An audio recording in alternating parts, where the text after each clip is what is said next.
Eco friendly jet engine Pakistan की एक brilliant invention है जो पूरी दुनिया को फिजाई आलूदगी से बचाएगा और एरोनॉटिकल इंजीनियरिंग की फील्ड में पाकिस्तान का परचम हमेशा सर बुलंद रखेगा। मुझे शुरू से घर में एक अर्ली चाइल्डहुड ईयर्स में एक बहुत अच्छा लर्निंग एनवायरनमेंट मिला। ये बेसिकली ये वाला जो पर्टिकुलर प्रोजेक्ट है ये मुझे अपनी पीएचडी के दौरान दिया गया था एज अ रिसर्च क्वेश्चन। जैसे हमने बात की कि दुनिया अब इसकी तरफ सोच रही है और बहुत से लोग कॉन्ट्रेल्स पे काम भी कर रहे हैं। कॉन्ट्रेल्स पे जो काम है वो वर्ल्ड वॉर 2 में शुरू हुआ क्योंकि उस वक्त जो एनिमी प्लेन्स थे लोग उनको उनकी कॉन्ट्रेल की वजह से जो उनके पीछे जो धुआं निकल रहा होता है सफ़ेद उससे डिटेक्ट कर लेते थे। तो उन्होंने मुख्तलिफ तरीके सोचे कि इसको कैसे ख़त्म किया जाए, उनमें से कुछ केमिकल्स और कुछ इस तरह। लेकिन बाद में पता लगा कि इसका एक माहौलियाती नुकसान भी है और उसको ख़त्म करना चाहिए। तो बहुत सी रिसर्च दुनिया में हो रही है। तो यही इसी तरह एक रिसर्च मुझे दी गई जिस पे मैंने काम शुरू किया। फिर वालिद साहब के साथ इसके ऊपर मज़ीद काम किया, कुछ बाहर किया, फिर पाकिस्तान आके काम किया, फिर इस पे इनकी एक इजाद हो गई। तो ये तो हमारा रिसर्च का हिस्सा था। और जो एविएशन की जितनी टेक्नोलॉजीज़ होती हैं ना उनका एक स्टैंडर्ड है जो कि नासा ने बनाया है जिसको हम टेक्नोलॉजी रेडीनेस लेवल कहते हैं, जो कि 1 से 9 तक होता है। 1 से 3 तक होता है कि जब आप 1 पे होते हैं आप एक कॉन्सेप्ट, एक आइडिया जिसको आप कहते हैं उस पे होते हैं। फिर आप उसके ऊपर कुछ रिसर्च करते हैं, कुछ उसको डेवलप करते हैं। तो ये 1 से 3 आप उसका एक डिज़ाइन बना लेते हैं, एक इंजीनियरिंग मॉडल, एक मैथमेटिकल मॉडल बना लेते हैं। वो लेवल 3 तक। और जनरली जो पीएचडी की या जो एकेडमिक रिसर्च होती है वो लेवल 3 या 4 पे तक होती है। महदूद 4 ही होता है कि आप उसको सिमुलेट कर लेते हैं या थोड़ा सा लैब एनवायरनमेंट में कर लेते हैं। फिर हम आगे चलते हैं तो उस चीज़ को हम असल में बनाते हैं लेकिन एक छोटे पैमाने पे। ये जो इंजन है ये बड़े जहाज़ों में लगना है, जैसे आपका एयरबस 320 है, एयरबस 380 है। जी बिल्कुल। लेकिन उसको जब टेस्ट करते हैं तो पहले छोटा बना के टेस्ट करते हैं। तो हमने एक ये छोटा प्रोटोटाइप बनाया है। इसको अब हम इसकी टेस्टिंग करेंगे। जब ये टेस्ट हो के कामयाब होता है तो फिर हम एक बड़ा प्रोटोटाइप बनाते हैं और उसको फिर टेस्ट किया जाता है पहले ज़मीन पे, फिर उसके बाद उसको हवा में, आसमान में टेस्ट किया जाता है, यानी उसको एयरबोर्न किया जाता है या उसको जहाज़ पे लगा के टेस्ट किया जाता है। और फिर आखिर में जब वो सक्सेसफुली फ्लाई करता है या मिशन फ्लाइंग करता है तो फिर उसको कमर्शलाइज किया जाता है, जो कि जिसको हम टेक्नोलॉजी रेडीनेस लेवल 9 कहते हैं। जुलाई 2018 में हमने ये कंपनी फॉर्म की और इसके अंदर इसकी प्रोटोटाइप की डेवलपमेंट की, जिसकी टेस्टिंग हो रही है। हमारा जो टारगेट था वो 2 से 2.5 साल का था। ये जो इसका एक टेक्नोलॉजी डेमोन्स्ट्रेटर हमने बनाया है, ये अब सर आपको इसकी थोड़ी सी टेक्निकल डिटेल्स फर्दर बताएंगे। जी बिल्कुल। अब ये जेट इंजन भी हमारे अपने डिज़ाइन का है, ये हमारी इजाद नहीं है।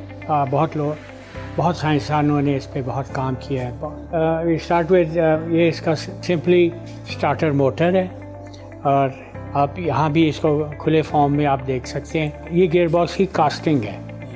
तो इसकी मशीनिंग के बाद ये हम यहाँ अगर आपको दिखाएं तो ये आप इसको देख सकते हैं और ये इसका बना हुआ पोर्शन है। अच्छा, उसके बाद फिर ये हमारा जो है ना ये चैनल है जो कि इसको विंड एयर जो यहाँ खींचना है, इसने सक्शन करनी है, ये उसके लिए ज़रा स्ट्रीमलाइंड शक्ल इसको दे दी है। और इसके नीचे ये इम्पेलर है, ये इम्पेलर इसमें आएगा और ये इम्पेलर 2 पार्ट्स में मशीन किया है हमने। छोटा और हमारी हमारी और ये इम्पेलर का फंक्शन क्या होगा मशीन है। ये इम्पेलर जो है ना ये जब घूमता है तो ये हवा खींच के इधर फेंकता है बाहर की। ये हवा फिर जाती है इसमें डिफ्यूज़र में। अब ये आगे डिफ्यूज़र, ये हमारा डिफ्यूज़र है। तो इसके अंदर यहाँ इम्पेलर है। ये बिल्कुल उसका एक साइज़ बना हुआ है एग्जैक्ट बड़े रिपेलर का और उसके ऊपर छोटा रिपेलर। जो इसका टेंजेंशियल मोशन है उसको कन्वर्ट करके थ्रोइंग इट हियर, ये उसको कन्वर्ट करके ये अंदर ले जाएगा। और ये पोर्शन जो है ना यहाँ जो कंप्रेस्ड एयर है वो फैल जाएगी और ये डिफ्यूज़र एरिया है ये उसका, जिसको कि आप अब यहाँ देखें। ये चीज़ सारी जो है वो पीछे हम देख सकते हैं, ये गियर बॉक्स है और ये हमारा डिफ्यूज़र कवर है, ये हमारा इम्पेलर कवर है। और ये जो डिफ्यूज़ है इसका प्रेशर यहाँ डिफ्यूज़र में बढ़ जाता है। जब ये प्रेशर और बढ़ता है, कुछ प्रेशर तो हमारा ये कंप्रेसर कर रहा है और इसके आगे मज़ीद कंप्रेसर, उसके बाद फिर ये इस चैम्बर में आ जाता है। ये तो सिर्फ एक इसकी बॉडी है बस कवर करने के लिए। That's right. और इसने सारी चीज़ें पकड़ के रखी हैं। अब ये जो हमारी कंप्रेस्ड एयर है या डिफ्यूज़र से निकल रही है वो हमारे इसके अंदर कंबशन चैम्बर में आती है, जिसको कंबस्टर भी कहते हैं। इसके अंदर हमारे 9 इंजेक्टर्स हैं, उसके बाद एक प्रेशर सेंसर है और उस टेम्परेचर सेंसर्स हैं और एंड ऑफ कोर्स 2 पोर्ट्स ऐसे हैं जिसके अंदर फ्यूल हम अंदर इसके रनर में डालते हैं और मैनीफोल्ड में जाता है और मैनीफोल्ड से निकल के दोबारा इंजेक्टर्स में आता है। और ये हमारे इंजेक्टर्स हैं और ये फ्यूल लाइन जो है ये सर्कुलर मैनीफोल्ड को फीड कर रहे हैं। और बाकी ये दूसरे सेंसर्स हैं, एयर प्रेशर सेंसर एंड और एक स्पार्क प्लग इधर भी लगा हुआ है। ये रिडंडेंसी के अगर स्पार्क प्लग ना चले तो ये 2 स्पार्क प्लग्स हैं।